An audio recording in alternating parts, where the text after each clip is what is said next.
ඔන්න යාළුවනේ අද මට ආවා Huawei Wi-Fi Lite ෆෝන් එකක්. ඒකේ කස්ටමර්ගේ ටච් එක වැඩ කරන්නේ නැහැ කියලා තමයි ආවේ.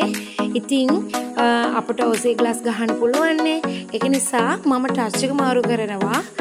අපි බලමු කොහොමද මේ වීඩියෝ එකේදී Wi-Fi Lite එකේ ටච් එක විතරක් ඩිස්ප්ලේ එකෙන් වෙන් කරලා glass එක ගහන්නේ කියලා.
මේ මගේ වීඩියෝ එකේ අවසානයේ ඇත්තටම ගොඩක් ෆෝන් වල දැන් එන Android වල OC glass ගහන්න පුළුවන්.